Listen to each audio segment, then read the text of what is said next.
Mr. Donald J. Trump. Y'all ready for this?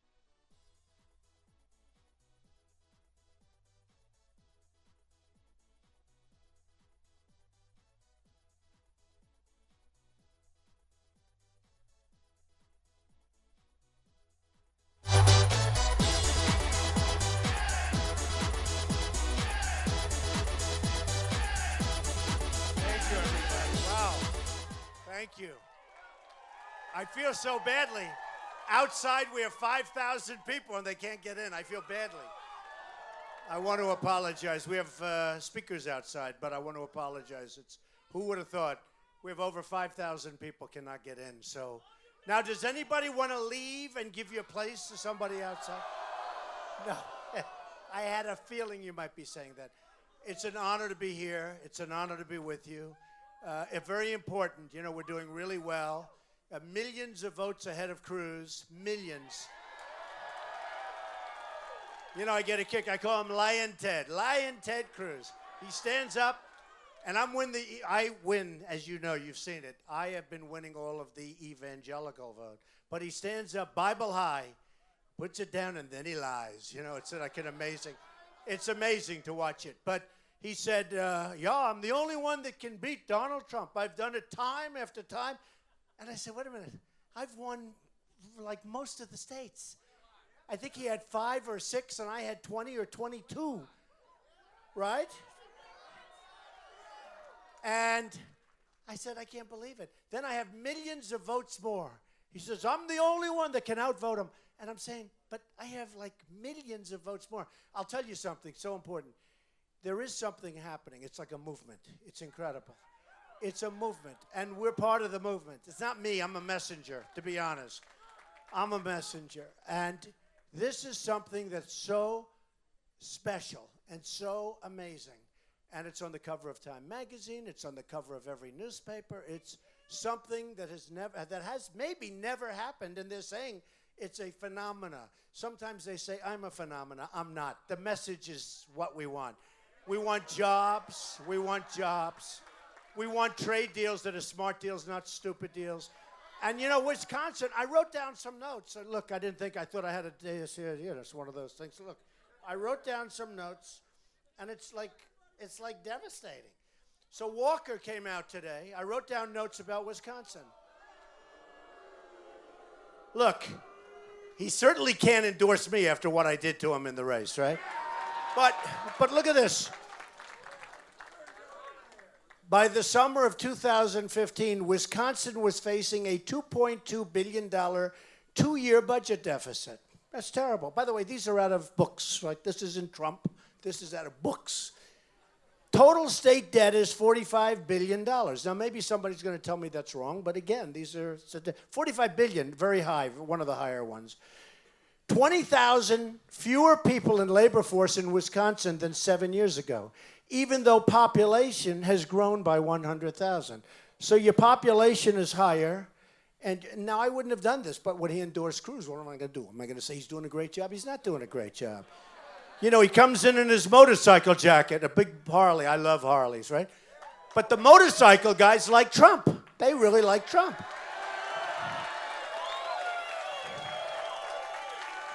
And he doesn't look like a motorcycle guy to me. I'm sorry. I'm sorry. Unemployment rate, well, they say, that can't be possible. Unemployment rate, they have down 20%. That can't be possible. What? Is it 20%? Effective or regular? I mean, just effective unemployment rate, 20%. Hey, this is out of the big book.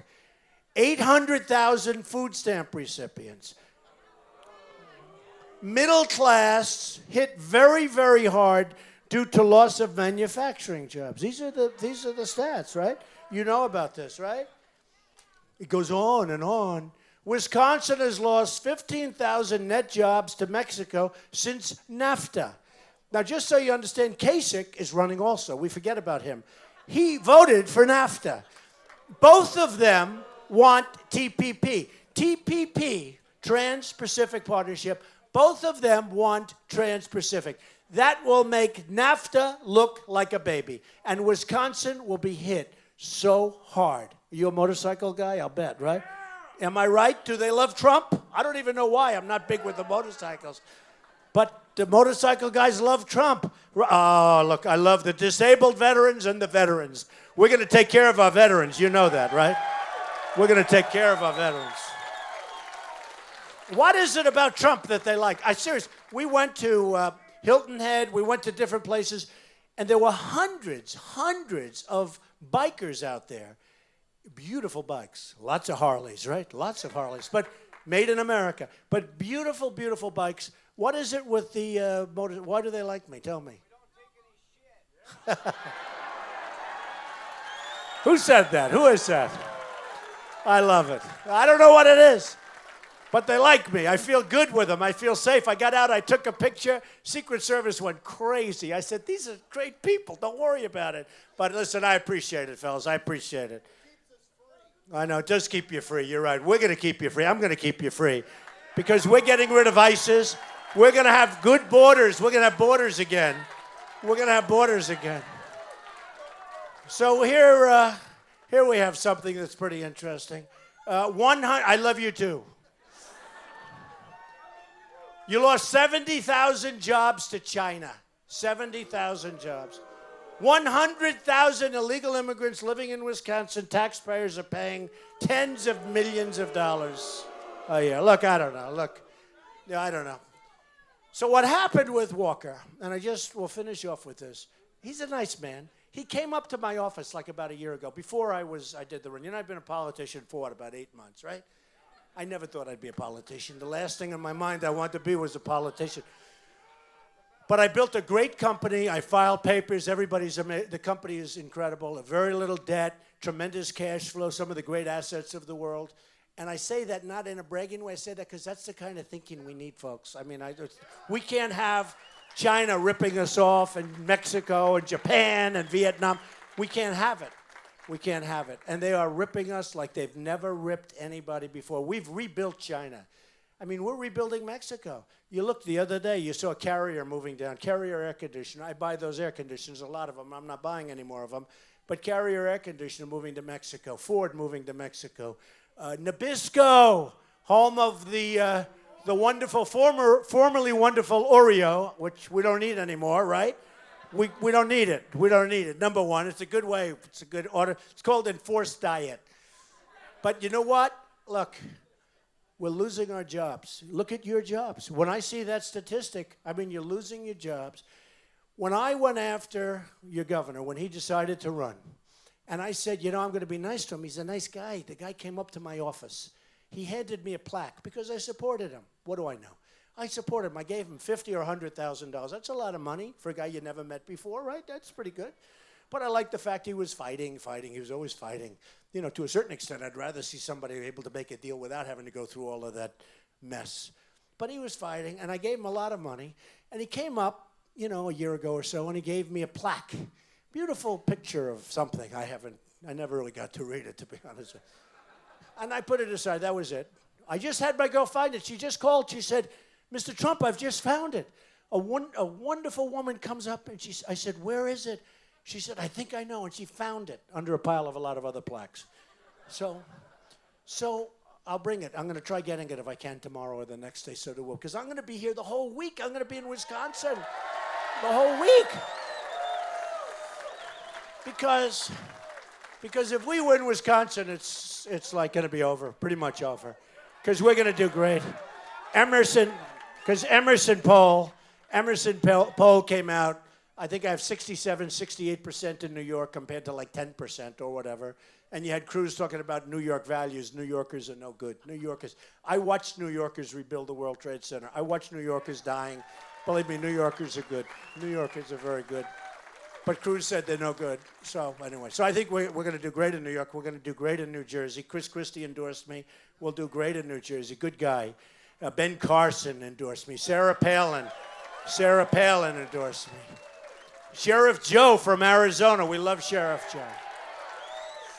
And, you know, with the evangelicals, I've had so many ministers. I've had so many pastors endorse me. And Jerry Falwell Jr. endorsed me. It was incredible. And we've done so well with the evangelicals. I mean, Christians, evangelicals, we've done so well. In fact, in South Carolina, when we went to South Carolina, that was going to be Cruz's territory. He was going to take it, except we won in a landslide. You know that. You saw it. He was there. This guy follows me around, I'll tell you.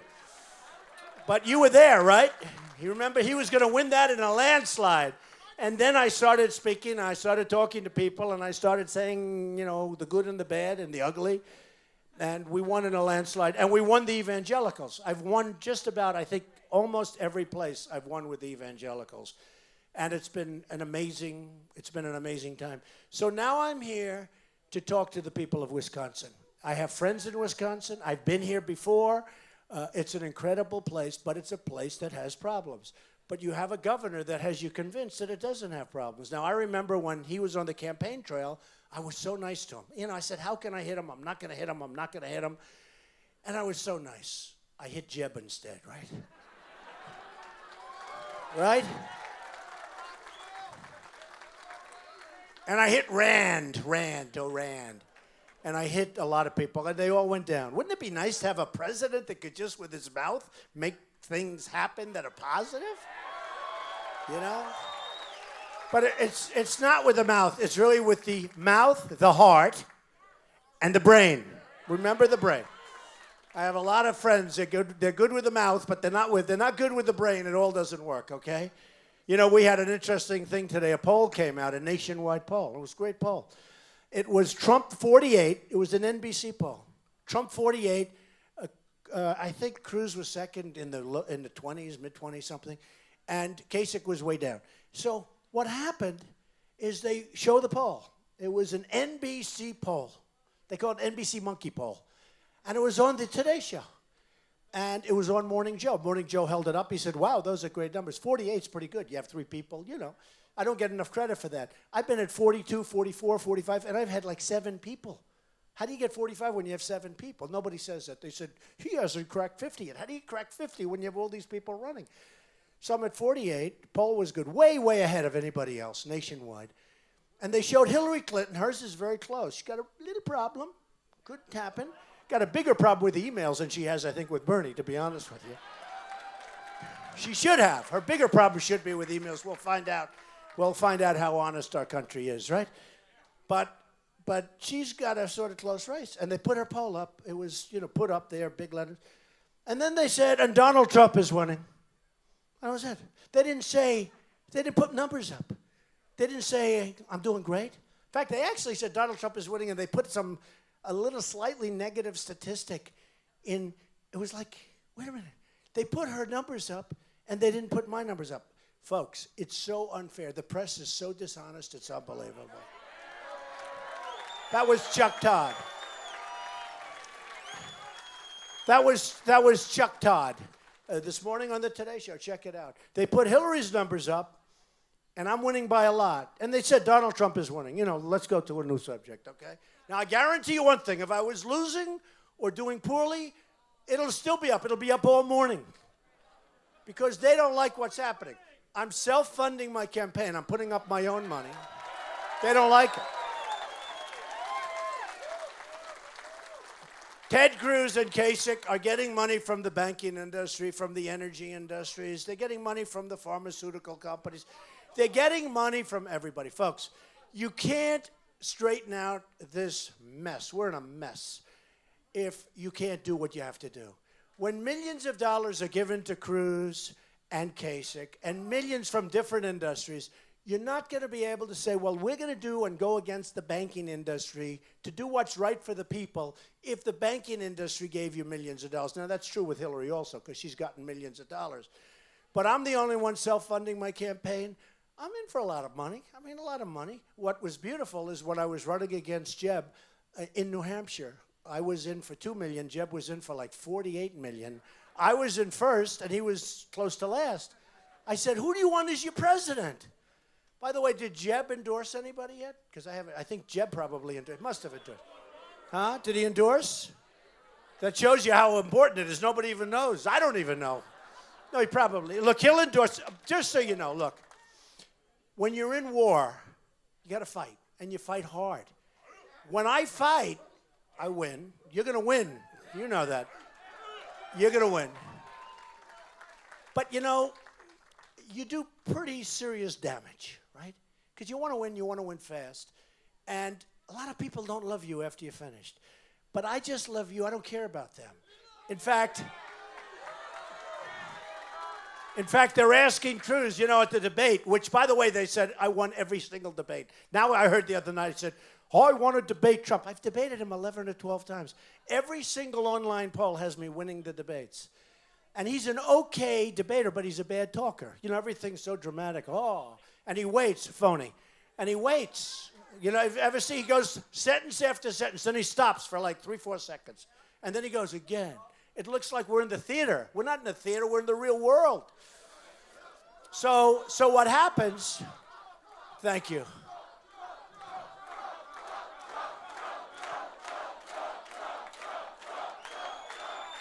That's all right. Thank you very much. Yeah, thank you very much. By the way, the sheriff is here. He's a great guy, and his people are fantastic. Thank you, Sheriff. Thank you.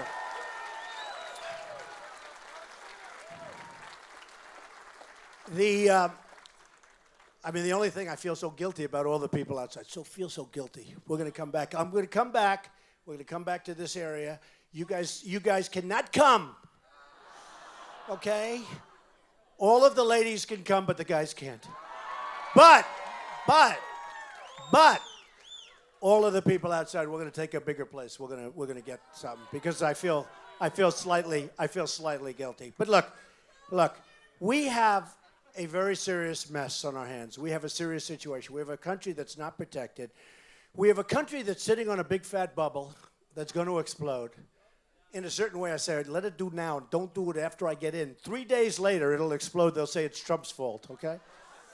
We are in a big, fat, ugly bubble. We have interest rates that are so low that if you're rich, like me, I can borrow money for any amount. If you're a hard-working guy with a great farm or you're a hard-working developer or businessman, you can't borrow money. You can only borrow money really cheaply. Think of how bad that is. You can borrow money for nothing, practically, if you're rich. But if you're rich, you don't need the money, so you don't have to borrow it. But if you're a business person, you want to go to the bank for a loan, you can't get it. The regulators are running the banks. Dodd-Frank is a disaster, by the way. It's a disaster. It's a disaster. But the biggest disaster, our regulations, our rules regulations are horrible. We're going to get rid of probably 85% of them. There are some we live with. But we got to go back. So many people from this area have told me regulations, regulatory climate is the worst they've ever seen it. I have a friend, he's a farmer, and if a puddle forms, they consider it a lake for purposes of environmental. It's like a puddle, and they consider it a lake. But we don't know what we're doing. So here's what's happening.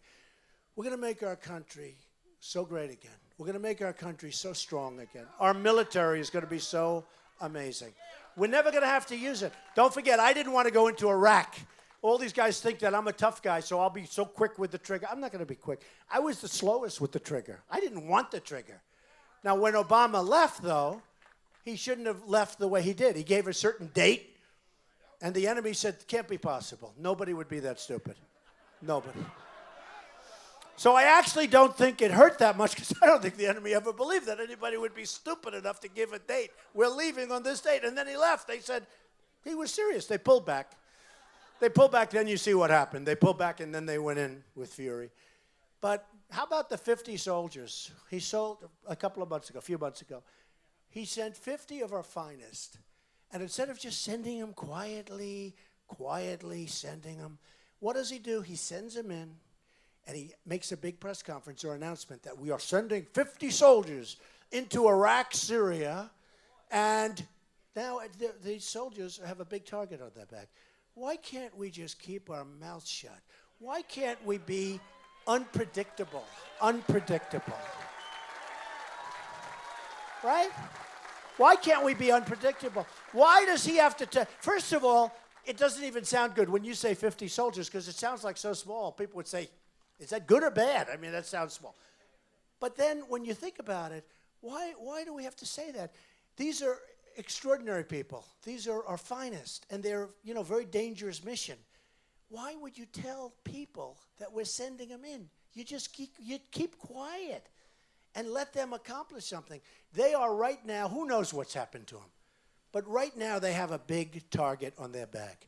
People that we've let go of Gitmo have now killed Americans. You've seen that. You saw that yesterday. That came out yesterday. We let people go out of Gitmo and they kill Americans. Okay.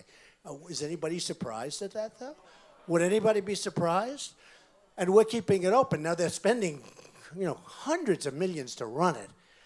I guarantee you could run it a lot cheaper. You'd have a lot of money left over. So we're going to get efficiency in government, but we're going to end Obamacare. We're going to replace it. We're going to replace it with something so much better and so much less expensive. We're going to get rid of Common Core. We're going to bring our education local.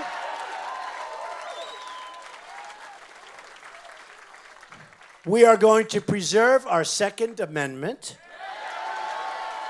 It's under siege. It's totally under siege. And Christianity's under siege. I'll tell you, Christianity's under siege. You take a look. I'm with these. I'll tell you what, I've been with so many pastors lately, and Jerry Falwell Jr., as an example, was telling me that, first of all, he told me something. He says, you remind me so much of my father. I thought his father was a great guy. What his father did with Liberty College and Liberty University, and then Jerry, to top it off, has taken that to a whole new place. But when Jerry was so strong and so great, but I probably had 50 of the ministers and pastors, different folks, came up to my office. And they're really under tremendous pressure because they don't want to have their tax-exempt status taken away. This happened during the Lyndon Johnson presidency. And I said, why is it that you folks are pushed around so much? Christianity. These are the pastors. And these are strong people. These are really strong people.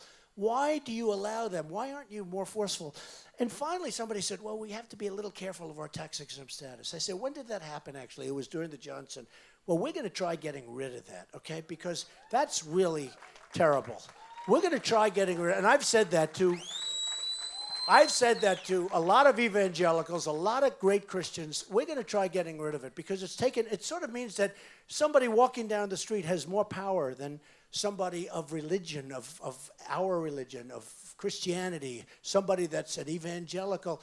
You take anybody, they have more power because these people are powerless. They've actually taken their right of free speech away. So I said, we're going to try and get rid of that, and I think we'll be very, very successful. It's interesting. I said, how many Christians are there? Because, we got men, we got women. You cut it in half, we actually have a few more women.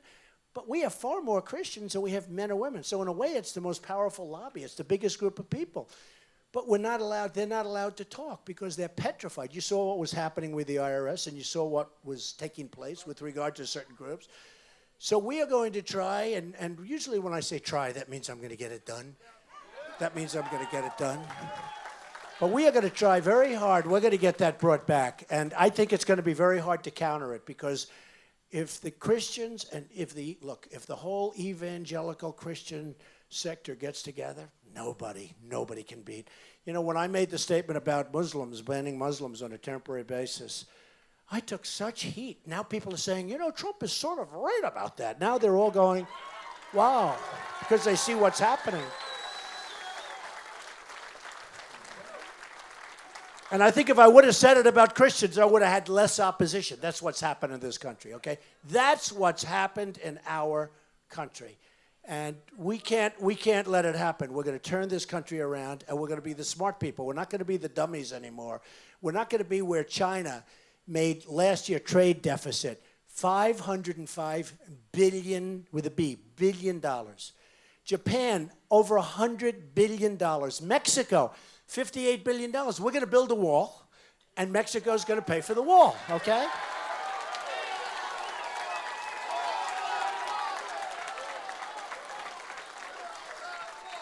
I remember recently I was in Florida, and Marco, who's a nice guy, actually. You notice how nice they are after you've defeated them? I like everybody I defeat. But when I went against Marco, it was supposed to be a very... Oh, boy. Well, he started it, right? Just like Cruz started the last deal. He started it. But Marco came after me very viciously. He wanted to be Don Rickles, right? And it didn't work. But what happened is I won by 20 points, almost 20 points. And And a lot of these issues we were talking about, it was big issues. And frankly, I wish I would have left about 2 days early. I wanted to stay in Florida campaign. I wish I would have devoted 2 more days to Ohio because I almost won in Ohio. I would have won Ohio. But I didn't want to take a chance on leaving my beautiful Florida alone because I love Florida and I wanted to win that. So if I would have left a couple of days early, I think I would have won Florida probably by the same. But I'm not going to have anything happen in Wisconsin. We have to win. If we...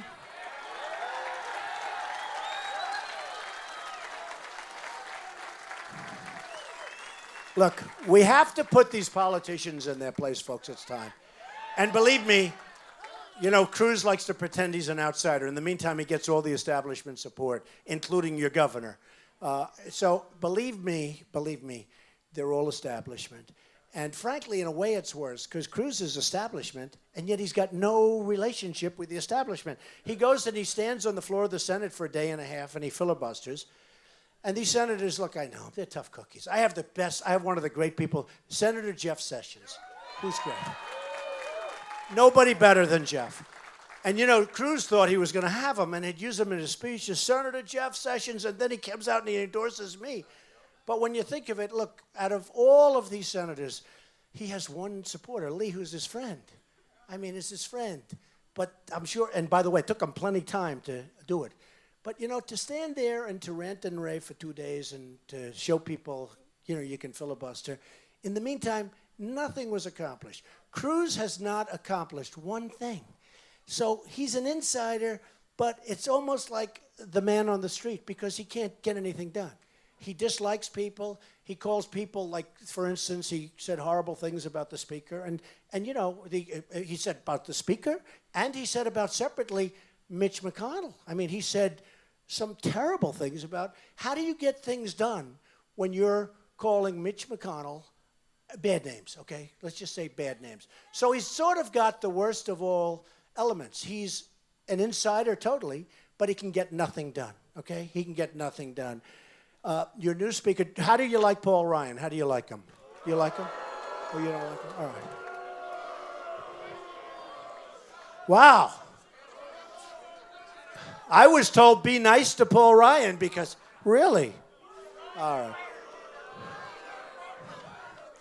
Well, he's the speaker. He's a nice guy. He called me the other day. He was very nice. But I'm very surprised at this statement. Wow. Are you all Republicans? Are you mostly conservatives? Because I don't care. You know, the word, I always say I'm a commonplace, you know, just a common sense conservative. And so it's so important. A common sense. And then somebody told me today that somebody else, I think Walker used my term. You know, Walker used, I said, make America great again. I said, make America great again. And I copyrighted the term. And then Walker was making a speech many months ago when he first started. And he was saying, make America great again, because he saw the response I got. The difference is he didn't get any response, you know, so it didn't help. But we told him you can't do that. That was the first little problem I had with him. He said you can't do it. Now I said a common sense conservative, and today I heard he used the term because the press was up and they interviewed me and they said he's a common sense conservative. Well, I coined the phrase a few months ago, but that's what I am. I'm a conservative person. I'm very, very conservative on the military. I'm very conservative with our vets and on health care and on lots of things. And I'm actually very conservative on trade, but a lot of people would say he's not that conservative on trade because he doesn't believe in free trade. Well, actually, I do believe in free trade, but it's got to be good trade for us, right? It's got to be smart trade. It can't be where Wisconsin's losing thousands and thousands of jobs, where you folks can't get into China, but China comes in here like it's Swiss cheese. That's what happens. You know, China does not obey the rules. Now, I get along great with China. I made a fortune dealing with China. I have 2 buildings because of China, big ones in New York and one in San Francisco, Bank of America, that I have in partnership with a great company. And it's because of China. I have one of the big leases with one of their big banks, with the biggest bank in the world, actually, from China. I sell millions and millions of dollars of condos to people from China. I like China. I'm not angry at China. I like them. I think their leaders are doing a great job for them. But our leaders are doing a bad job for us. Same with Mexico. I get along great. The Hispanics, I love the Hispanics. I love the Hispanics. But their leaders are killing us on the border, and they're killing us on trade. And I'm not angry at them. I'm angry at our country and our leadership because it's grossly incompetent, and we're going to change it around. And we're going to get the best, and we're going to get the finest.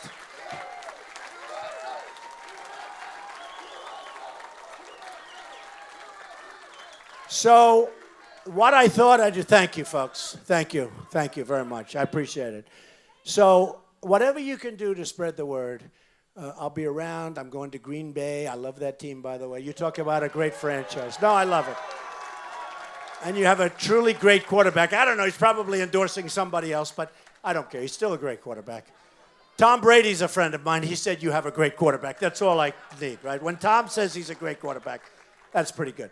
But, you know, I really want to win Wisconsin because if we can win Wisconsin, we're going to put all this stupidity away. We're going to put these stupid people that allow, and I'm talking about basically politicians. And in many cases, you know, a lot of times people will see deals that are done. And I mean, take a look at the Iran deal. How bad is that? I mean, just as a deal. Forget about countries. But many times people will say deals that the country makes, right? Deals, and they'll say, how can our politicians be so stupid? They're not stupid. They've been hit by the lobbyists and the special interests, and they make a fortune, okay? They get tremendous campaign contributions. They're not stupid. They're doing it for themselves. So again, I'm not doing that. I'm doing for you. I'm working for you. But just remember, they're not so stupid like you think.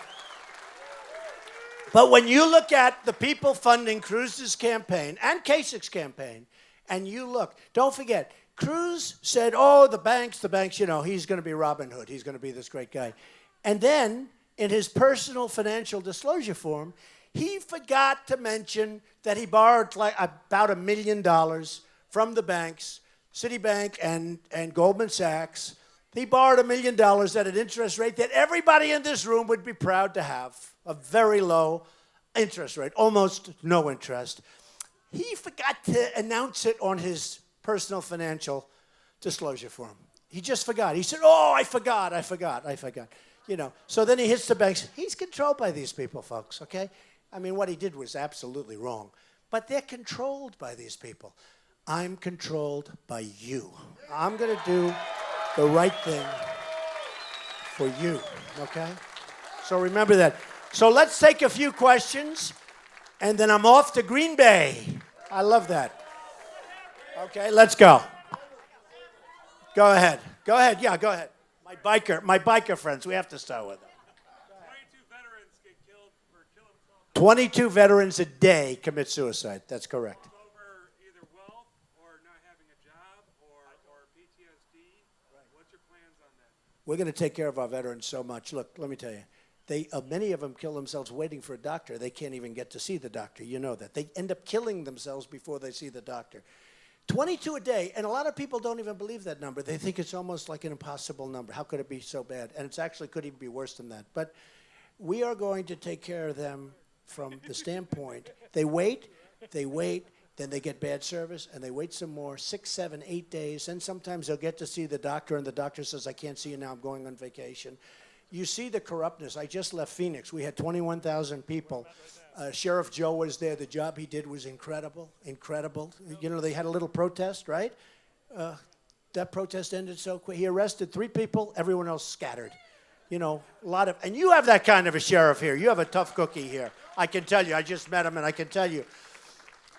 But we're going to, you know, I have a great policy plan, and I've gotten a lot of credit for it. It's on DonaldJTrump.com. And with the veterans, when they're waiting for exorbitant times, even for a little time, they're going to go to the doctor. They're going to go to local doctors or local hospitals. Many of the hospitals are dying for business. You know that. They're dying. These hospitals, some of these hospitals are dying. They're going to get immediate treatment, immediate service. We're going to pay the bill, and we're going to save a fortune, and they're going to get great service. And everybody is in love with it. Everybody loves it, and that's what's going to happen. So we're going to take care of our veterans. If we can't take care of our veterans, we can't take care of anyone. So we're going to take care of our vets. Go ahead. One more from my other biker friend here. How about the veterans, such as myself, on the permanent total unemployable disabled veterans? Boy, do you look good, though. You look good and tough. I wouldn't want to fight you. You think I could take you in a fight? I don't think so. What do you think? How about we do it right now? That'd be great for television. Go ahead. But I do have more hair than him, right? Go ahead. Yeah. I know, it's terrible. Why do they say, I mean, if you can say it, why are you unemployable? Because of multiple situations that I have to do. Okay, I got it. But With multiple visits that I have to be, my wife cannot work and she has to take me. So therefore we can't afford to put a daycare. right, I know that. Daycare is a problem. So my income is only at a certain rate. Well, with that, only a month is allowed $100 per spouse and $50 per dependent. I know. So on top of the chart, what I get paid is only $2,800. Right. So then my wife only gets $100 a month, and my child only gets $50 a month. Right. I know. So I've heard this many it's a very times. big offset between. Let me tell you, here's the problem.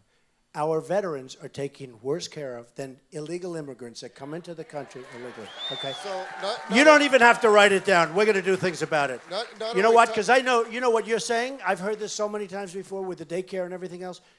We are going to take care of our vets. Well, okay? us veterans also don't get an annual increase. That's right. Well, you can do an executive And by the order. way, speaking of increase, Cruz and Kasich want to destroy your Social Security, folks, okay? I want to bring money back into this country. I want to bring jobs into this country. I want to bring tremendous wealth into this country. I want to take our wealth back from China, from Mexico, from all of these countries that have our wealth. They've taken it like we're a bunch of babies. And we're going to save your Social Security, and we're going to save your Medicare. They want to get rid of it. Okay, remember that. Well, with that saying that true is also that you can give a veteran with a disability and or permanent total an annual increase automatically. You could do that. Because you can do an You executive could order, do that. right? Well, you could do. Obama I want does to. it. I want to not use too many executive orders, folks. Oh, You yeah, know, we don't because you know, executive orders sort of came about more recently. Nobody ever heard of an executive order. Then all of a sudden, Obama, because he couldn't get anybody to agree with him, he starts signing them like they're butter. So I want to do away with executive orders for the most part. But look, just do me a favor. Stick with me. You're going to be okay. All right? All right? Okay? You're going to be okay. I know. What you've said, I've heard 100 times. And the daycare is a huge problem. A huge problem. And your wife not working, huge problem. She can't. So anyway, and I'll bet you have a great wife. Good wife? Better believe it. Okay, yeah, go ahead. I work at education. Right. What are you going to do to help get the local control back to our Well, local we're doing it. We're districts ending and Common school? Core. You're not going to be educated. Your kids in Wisconsin are no longer going to be educated in Washington, D.C. by bureaucrats, many of whom, I can't say all, but many of whom don't care for your kids. They couldn't care less. They get big, fat salaries. Your kids are going to be educated locally. We're terminating Common Core. And you will see something that's magic. And I've seen it where parents and all of these people, they're all in the uncles, the aunts, they're all on school boards. They get professionals. They have great principals. You can't see what's going on from Washington, D.C. Many of the people never even come here. They sit behind a desk in Washington. They draw big salaries, and they're telling you how to educate your kids. Not going to happen that way. And I've even seen it where the kid graduates, the child graduates, and those parents stay on. They love it because their child went through the system. They love it, and they become so good at it. That's what's going to happen. We're one of the worst in the world in education. We're going to be one of the better ones. Not necessarily, I don't know that we're going to beat Sweden, Norway, Denmark, and China, but we're going to come very close, okay? Yes, go ahead. Can we get discipline back in school? Discipline in school. I don't think that Wisconsin should have a big problem with discipline. Do you have a problem with discipline? Minnesota. You're from where? Rochester, Minnesota. Oh, well, that's interesting. Okay. Well, we have to get discipline back in the country. Forget about school. We have to get discipline. I mean, I have a case. I have a wonderful guy, a campaign manager. You talk about discipline. And you probably saw what happened today with my campaign. He's a good guy, Corey. And by the way, the easiest thing, Corey, you're fired. I can't do that. Can't do it. So fortunately, I have a taping system. I'm rich, so I have tapes all over. So this young woman who complained she was talking about being maybe thrown to the floor and all this. I said, oh, that's horrible. And then we saw the tapes. Did anybody see the tape? What did you think, right? Nothing. Women are so, what did you think? What did you... She just kept walking. There was nothing wrong. I mean, she wasn't like her face stayed the same. If somebody squeezed your arm or did something really bad, don't forget, initially she said thrown to the floor. But if somebody squeezed your arm or hurt you, wouldn't you start screaming or something? Immediately. Did you see any change in her face? She keeps following you. I reran it on a wide screen, and there was nothing. Yeah, And she it's did same. nothing. That all came later. It's horrible. It's horrible. It's honestly, it's horrible. And the best thing I could do is say, but I can't destroy a man. I destroy him. He's got a beautiful wife and children, and I'm not going to destroy a man for that. And you know, when I saw that at the tape, at first I said, oh, this is terrible. Okay. Then I saw the tape. It's my tape. I'm the one that had the tape.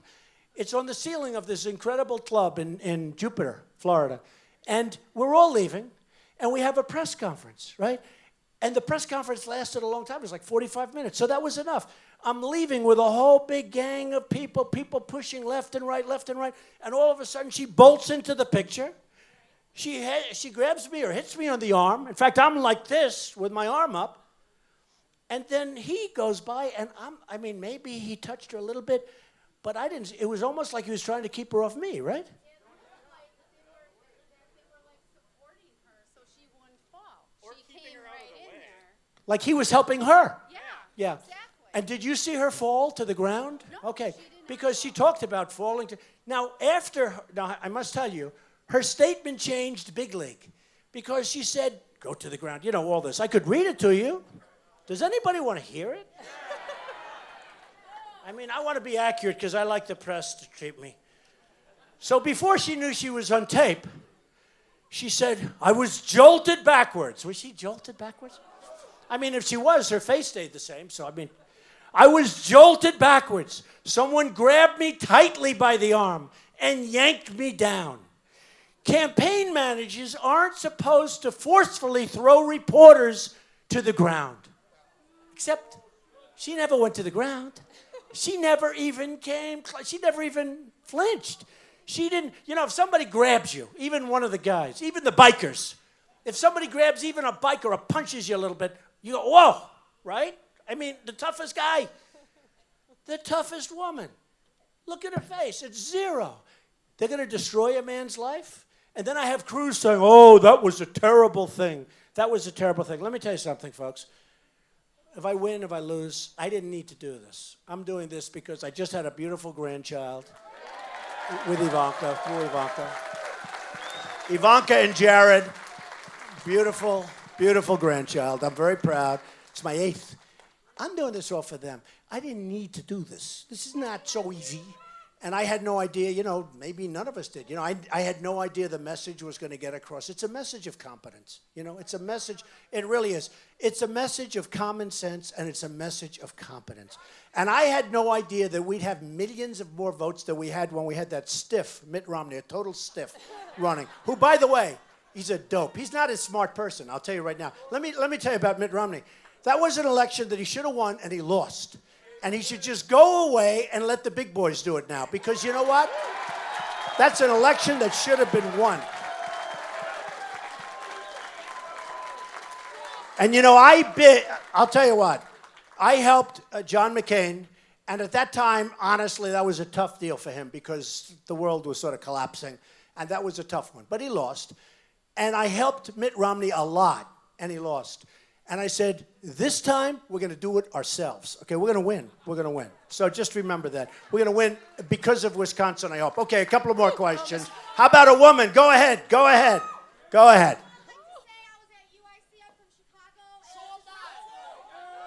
Great. Also, I'm a second-generation Ukrainian American, and I was wondering, what is your strategic? Well, I know you don't want people to know what you're thinking, but what's your Right, she's so smart. I don't want him to know. I don't want to tell Putin what I'm thinking. She's so smart. What you just said is, what does that say? What about Ukraine? Don't worry about Ukraine. Ukraine's going to be fine. Just don't ask me why.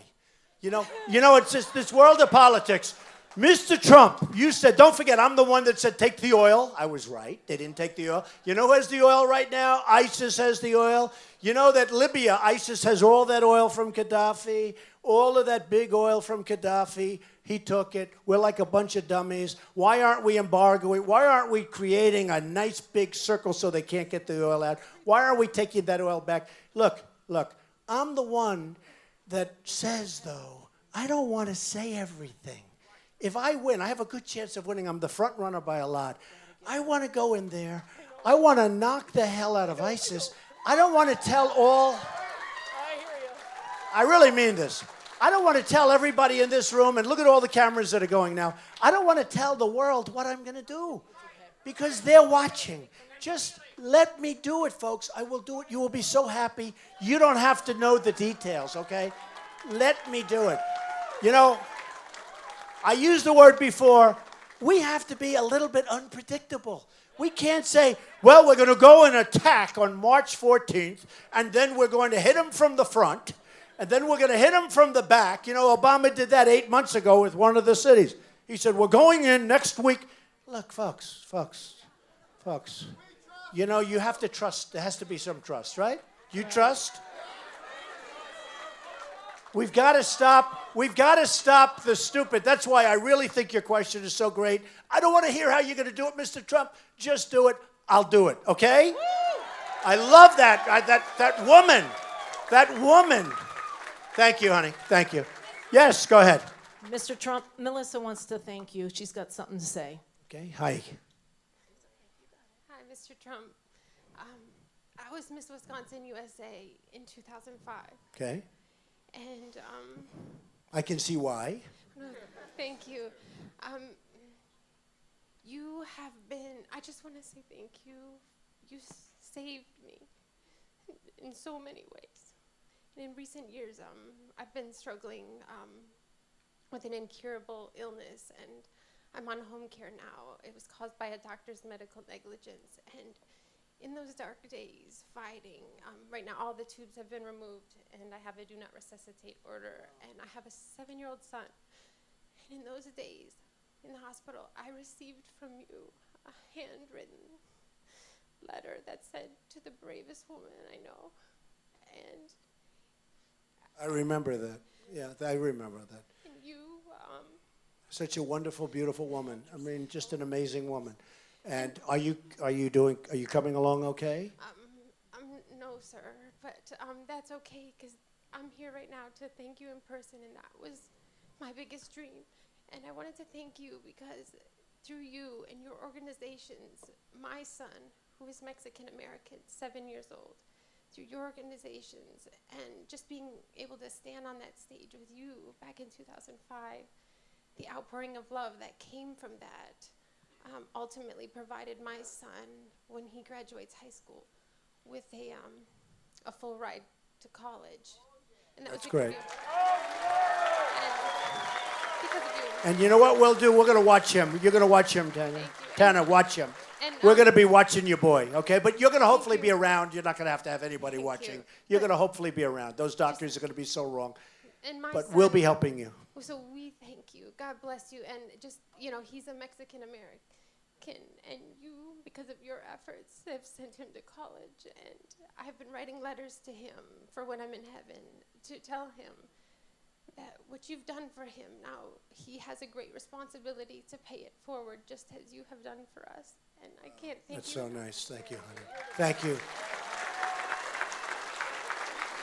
I'm sorry. I have to go down and say hello. Is that okay?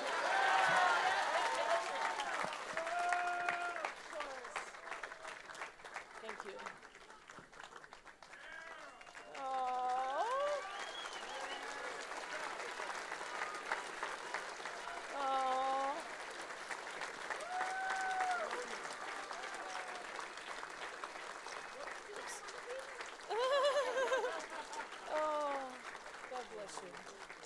Here you go, Mr. Trump. Here you go. Wow, what a great woman that is.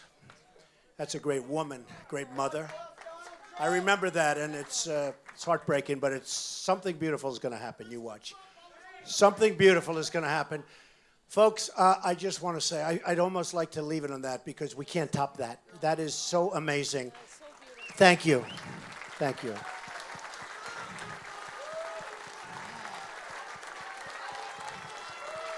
Thank you.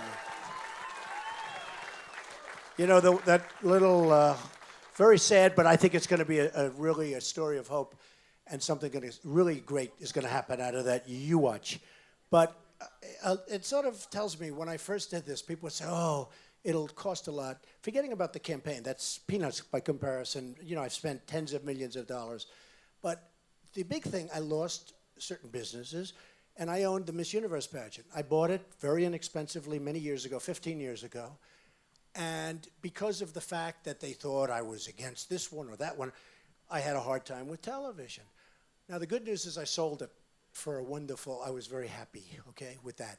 But I didn't want to sell it, but I sold it. And I built it to really a very good company. We did a great job with that company. Miss Universe, Miss USA, Miss Teen USA. But other businesses, I sort of like the shirts and the ties with Macy's. Macy's was unbelievably disloyal because of illegal immigration. And they ended the shirt size. Who cares?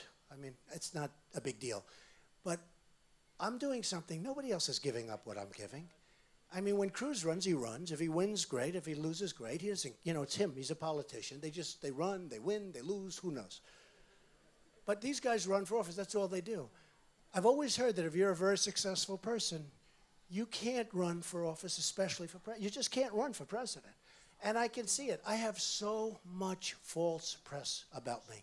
Things that are so false. Do you know, I saw the other day on television, there were like 50, did you see it? 56,000 negative ads on me. 56,000.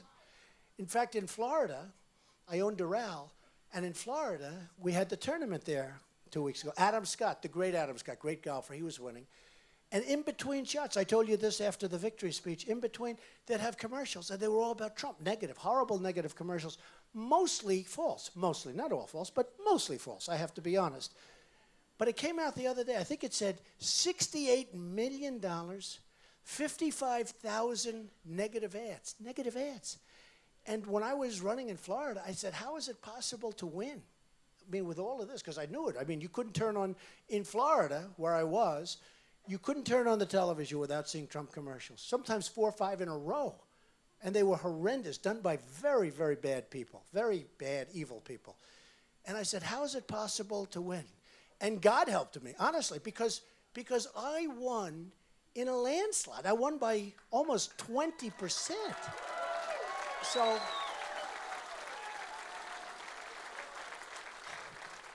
and now they're doing it here, Club for Growth. It's a crooked outfit. Look, Club for Growth, you ever hear this, Club for Growth?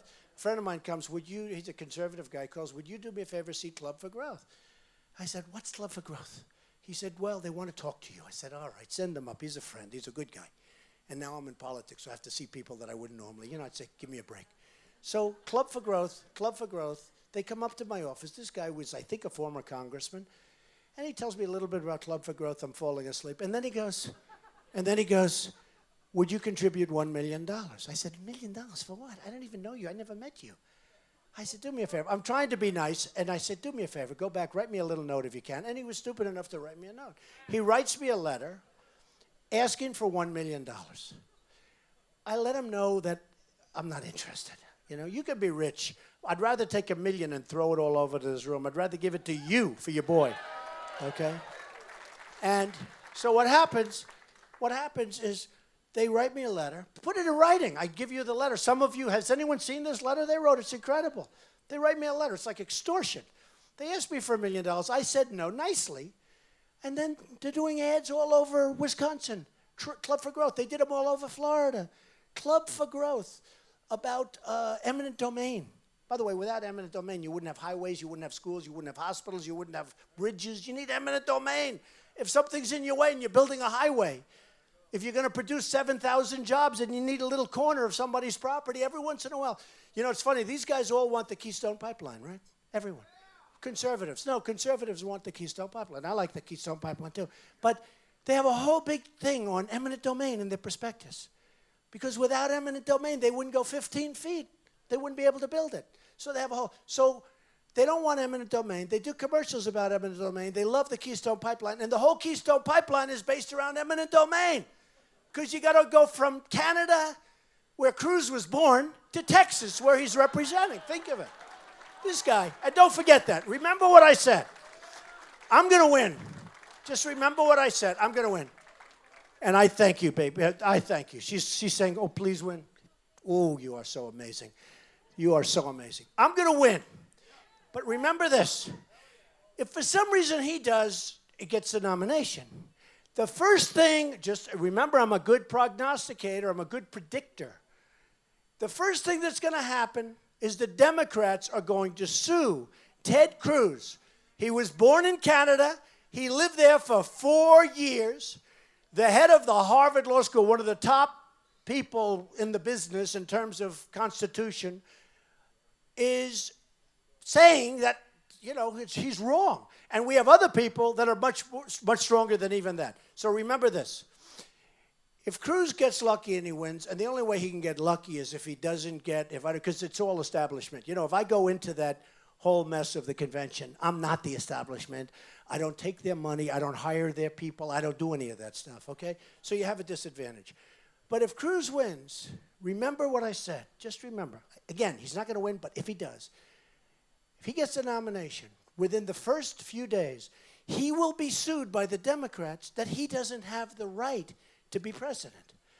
And I think they're right, because he wasn't born on our soil. He wasn't born. He's not a natural-born citizen. He's not a natural-born citizen. I don't like to make a big deal of this, but it was just brought up by somebody.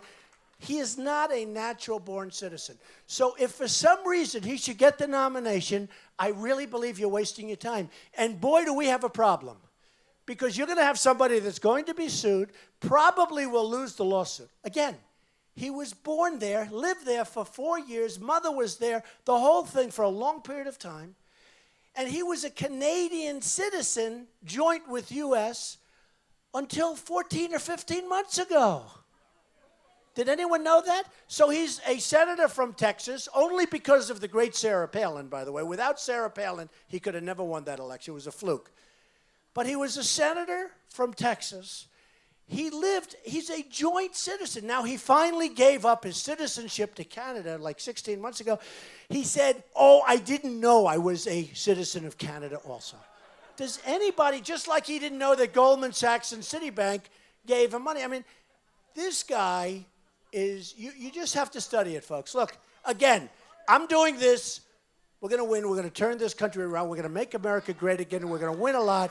But you have to know the facts. I love you all. I love you all. Thank you. Thank you. I love you all. Thank you very much. Thank you. Thank you. Thank you. Get out there and vote. Thank you. Thank you.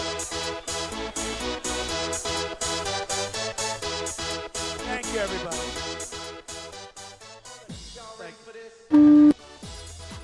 Thank you, everybody. All right, cool. And we all have almost 4,000. We just uploaded this an hour ago, and I have almost 4,000 hits on this video. This impromptu press conference Donald Trump did in his plane. Only Trump does the press conference in the plane on the way to a rally. Let's watch this press conference again. Again, we uploaded this an hour ago. We have almost 4,000 hits. He addresses Scott Walker's endorsement.